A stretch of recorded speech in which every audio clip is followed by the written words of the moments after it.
Então, como eu referi, o curso motorista VIP, 5 módulos.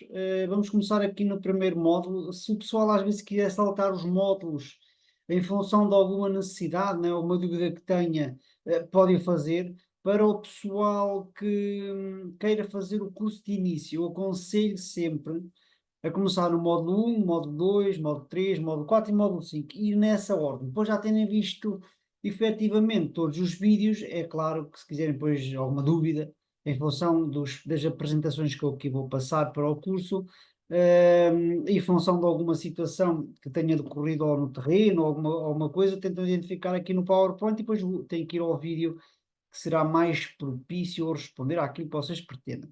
Eu vou falar um bocadinho pautado, ou seja, devagar, que é para realmente as pessoas perceberem.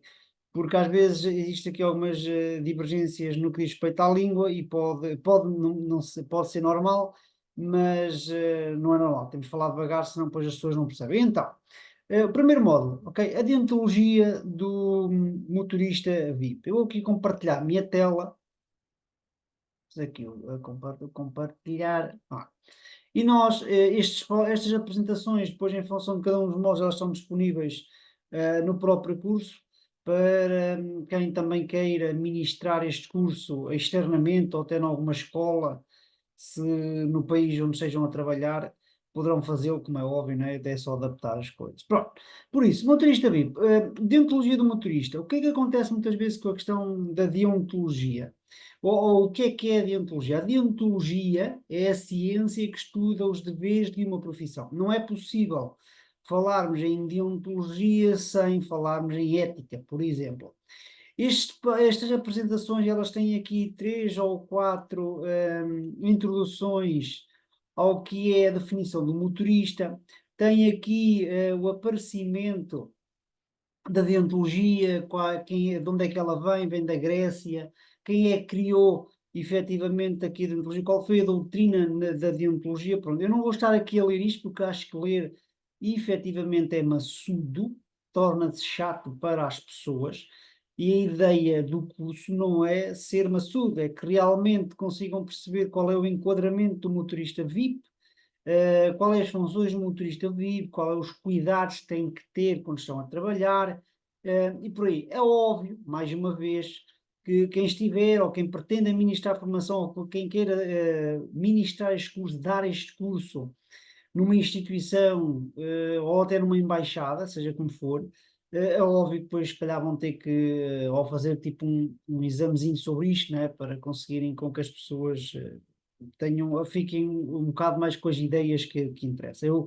Eu tenho este curso na sala criativa e ele tem um exame para as pessoas que fazem o curso em território português, porque depois nós em território português conseguimos certificar as pessoas, fora não. Mas tem um exame por cada um dos módulos, que é para as pessoas conseguirem depois ficar aqui com algum ênfase em relação a alguns aspectos, está bem? Por isso, a dentologia do motorista, a dentologia é algo que realmente está subvalorizado, seja em que profissão for. Muitas pessoas esquecem-se que realmente isso é uma deontologia em função da atividade que têm, e nós aqui no motorista particular temos de ter aqui um bocado de cuidado, porque realmente ela também existe, é uma coisa nova, mas é uma coisa nova para as pessoas que nunca viram, se calhar, aqui a questão da deontologia pelo aspecto que eu vou abordar. Por isso, deontologia, o que é, qual é a função, quem é que a criou e por aí fora.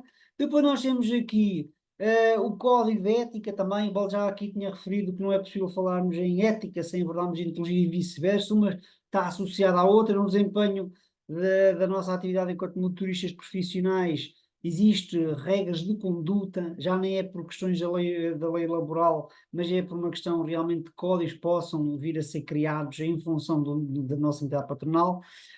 O primeiro código de ética criado, o primeiro código deontológico criado foi nos Estados Unidos, veio com a medicina. Também tem aqui uma apresentação sobre isto, ela anda para aqui, está aqui até referido, está aqui, criado na medicina nos Estados Unidos, pronto.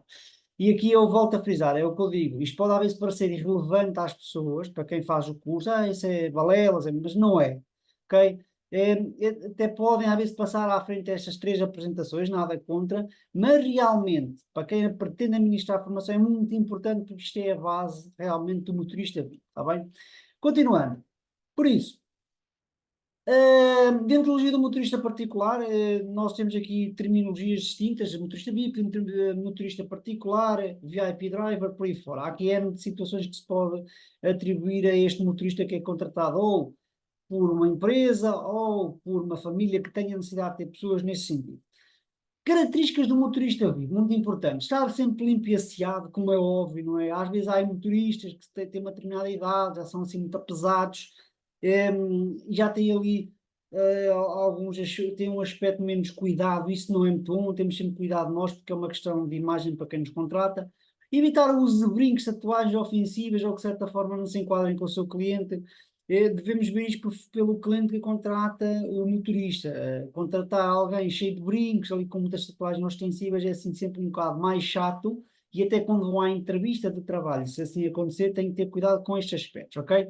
Cabelo aparado e cuidado, se tiverem cabelo grande deve ser apanhado, se tiverem a barba muito grande tem que ser cuidada. São tudo situações que realmente teremos que ter aqui um bocado de cuidado. Unhas cortadas e limpas, cuidado com o hálito, usar pastilhas se necessário, ou ver um médico caso seja um problema médico. O que é que muitas das vezes acontece? As pessoas não se apercebem, mas realmente temos aqui pode ser questões médicas, não é? Ou temos mau hálito, ou às vezes até temos com pessoas que têm mau hálito, e estamos dentro de um espaço pequenino, que é o caso da viatura, isto estamos a falar do motorista VIP, e às vezes podemos a falar com o cliente, não é muito agradável, estamos a falar para o cliente e temos este cheiro, temos este cheiro característico. O ideal é, se houver essa necessidade, pá, consultem um dentista, verifiquem o que se passa e tentem, obviamente, como é normal, minimizar essas circunstâncias. Se é possível falar uma ou mais línguas, é óbvio, o falar uma ou mais línguas, o inglês, o espanhol, é sempre vantajoso. Cada vez podemos ter que levar o nosso cliente, a nossa entidade patronal a algum local onde haja essa necessidade, e isto revela proatividade, revela que nós conseguimos efetivamente estar num meio ambiente e conseguimos desenvencilhar e auxiliar o nosso cliente. Okay? Depois, características particulares. Ter cuidado com o cheiro a suor dentro da viatura, ver médicos se for problema físico mais uma vez. Na altura do verão é sempre aquela chatice em que suamos muito mais. Se tivermos a ter um desodorizante na mala do carro para podermos usar, é o ideal. Mas como todos nós percebemos, não é fácil. Estamos dentro de uma viatura e o pessoal a cheirar a suor. Eu penso que isto todos nós temos essa percepção. Há pessoas que às vezes podem até ter problemas também elas de saúde e têm que realmente usar desodorizantes mais fortes, que existem, ok? Ter cuidado com a caspa sobre a indumentária, tendo por base a época do ano. A imagem da capa, imagem de caspa e pelos sobre o fato ou outra roupa é falta de profissionalismo. Isto quer dizer o quê? Realmente, às vezes, como se tivermos algum fato preto, se houver essa necessidade, o cair a caspa por cima do fato é sempre uma chatice, não é? E depois olha-se para a pessoa e dá a ideia que ela tem ali aquilo sujo, então tem-se ter um bocado de cuidado. Na pior das hipóteses é comprar uma escova e escovar, depois fazemos a nossa viagem ou até pararmos com a entidade, com o cliente, ok? Sempre usar desodorizante e um perfume leve. Os odorizantes já tinha aqui abordado a questão do perfume leve, não se ponham a usar perfumes muito fortes. Tentem ver, as mulheres têm mais sentido, peçam ajuda a um amigo, à própria esposa, um sentido mais leve, um cheirinho mais leve, para ser agradável também para o cliente. Não se esqueçam que nós estamos dentro de uma viatura. Ao estar dentro de uma viatura, temos de ter efetivamente algum cuidado com o cheiro que deixamos dentro da viatura. Evitar ser playboy porque a condução é da sua responsabilidade. Isto, o evitar ser playboy é o conduzir como se fôssemos à missa ao domingo. É óbvio, temos de ter muito cuidado que as pessoas que nós levamos na viatura estão sobre a nossa responsabilidade. Aí temos de ter um bocado de cuidado na forma como conduzimos. Deve ser uma pessoa culta e com bom senso. A pessoa culta e com bom senso é óbvio que isto é o mínimo, mas devemos também ter capacidade para ter 2 dedos de conversa com o cliente, se às vezes estiver chateado ou se às vezes de uma opinião. Não é que nós tenhamos que dar, mas se houver essa necessidade, temos de ter um bom bocado, temos de ter essa percepção. O bom senso é sempre importante, porque às vezes o cliente chateia-se connosco e nós temos que também às vezes saber engolir um bocado um sapo para não perdermos criar um trabalho que é vantajoso, ok? Depois, isenção e sigilo profissional. A isenção é não tomar partido de opiniões sobre situações que sejam do cliente. Ele não gosta de uma colega de serviço que por acaso até limpa lá a casa dele e eu tomo uma opinião. Eu dou uma opinião e tomo uma posição. Isso é errado, não se deve fazer. O sigilo profissional é muito importante neste serviço. Por regulamentação laboral, certamente em que país for, existe sempre a obrigação do sigilo profissional. Aquilo que nós ouvimos, ou na viatura, ou junto ao cliente, ou num aspecto, ou numa reunião com o cliente, ela é para estar entre nós e o cliente. Não deve ser transmitida para fora, como é óbvio, não é? Acho que isto é normal, acho que é o que dá. Pronto, nós temos aqui as características de organização e sigilo profissional, por ser importante abordarmos efetivamente. Estas duas características, que elas são super importantes. Muitos colegas esquecem muitas das vezes desta questão da isenção e do sigilo profissional. E isto é super importante, mais uma vez, na questão do nosso trabalho enquanto motoristas particulares. Okay?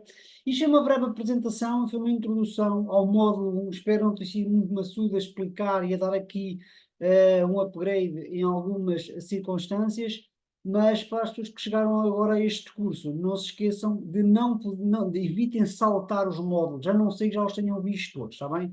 Por isso, até ao módulo 2 e grande abraço.